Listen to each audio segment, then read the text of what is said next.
À l'école maternelle, y a un petit nounours qui compte des ritournelles, des aventures et de l'amour. Mini-nours, oh mini-nours, raconte-nous une histoire. Et pourquoi je ferais une chose pareille? Parce que vous êtes en liberté conditionnelle. C'est vrai. Mini-nours.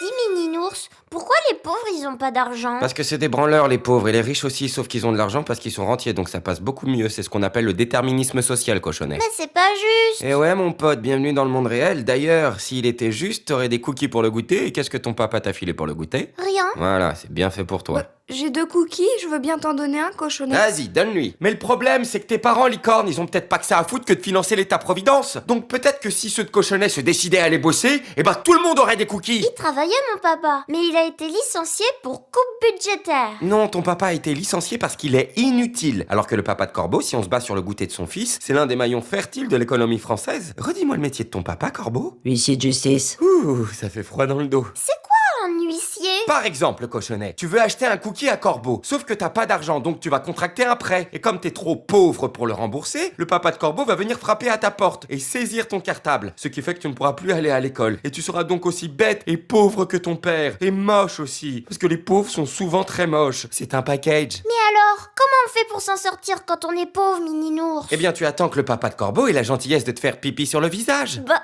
pourquoi? C'est ce qu'on appelle la théorie du pipi. Vous voulez dire la théorie du ruissellement? Non, je veux dire la théorie du pipi. C'est-à-dire que comme les riches boivent beaucoup de champagne, ils ont très envie de faire pipi tout le temps. Et là, le pipi déborde. Et ça coule sur la tête des pauvres. Et les pauvres le ramassent et peuvent être payés un demi-smic pour ça. Et comme ça, c'est gagnant-gagnant, tout le monde est content. Waouh!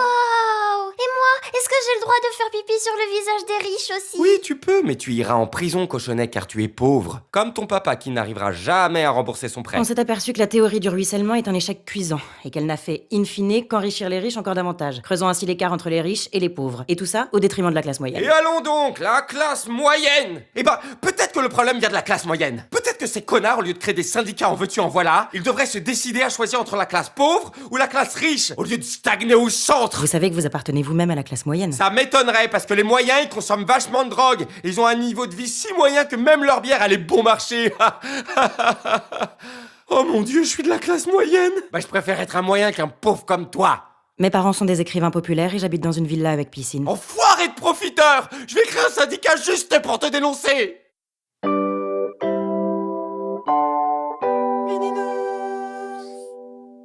C'est qui le nouvel élève? Bonjour. Dans une démarche inclusive, l'établissement a décidé d'accueillir un enfant en difficulté. Et pour cela, rien de mieux que le cours de danse de cet après-midi, que vous avez bien évidemment adapté, mini-nours, n'est-ce pas? On allait justement s'échauffer. On regarde pas la colline à des yeux? Tais-toi. Alors, on va commencer par se mettre par deux. Et une fois qu'on a trouvé son binôme ou son... Mais on est un nombre impair. Mais c'est pas grave, car en tant qu'enseignant, je vais me prêter au jeu et me mettre avec toi, cochonnet. Mais je suis déjà avec licorne. Mais c'est pas grave, car en tant qu'enseignant ouvert aux minorités, je vais me mettre avec toi, chacha. Je suis avec Lapine. Putain. Alors, premier exercice, avec l'aide de son partenaire, on échauffe ça là, comment ça s'appelle? Le bras. Voilà. Et on fait comme ça, de manière répétée. Ça veut dire quand on a fini de le faire, on recommence. C'est une répétition. Oh, tu m'as fait mal, Chihuahua. Mais heureusement, je suis ouvert d'esprit, sinon tu prendrais très très cher. Mais je suis ouvert d'esprit. Comment Chihuahua il peut regarder en face et sur le côté? Je ne vois pas du tout de quoi tu parles. Allez, deuxième exercice, on s'allonge sur le sol. Pour s'étirer. Même pas, juste tu t'allonges et tu réfléchis à la vie en général. C'est pas du sport. Mais si, c'est du sport, de grands sportifs l'ont fait. Karim Benzema, Thibaut InShape, Karim Benzema, tout le monde peut le faire ça normalement. Mini-nours. Et ceux qui décident de s'allonger debout ne sont ni des sous-merdes, ni des assistés qui font des trous dans la caisse de la sécu. Ce sont des gens comme nous, mais différents. Mais comme nous, mais différents. Et c'est ce que je voulais montrer avec cet exercice, d'accord? Moi je voulais voir la colline à des yeux. J'ai l'impression que vous avez changé le programme juste parce qu'il y a un handicap.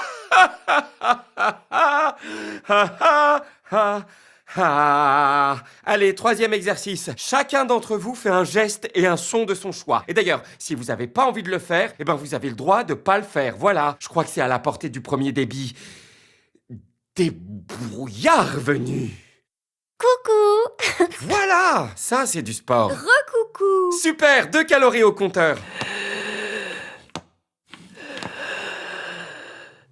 Chihuahua, qu'est-ce que tu fais? Merci. Ce que vous applaudissez aujourd'hui, c'est la différence, la tolérance, l'inclusion et la diversité. Ce que vous applaudissez aujourd'hui, ce n'est pas le parcours d'un homme, mais celui de toute une société qui a su marcher dans le même sens, guidée par l'amour. Aimons-nous, aimons-nous, aimons-nous les uns les autres. Sauf les juifs. Ouais. C'est quoi un juif?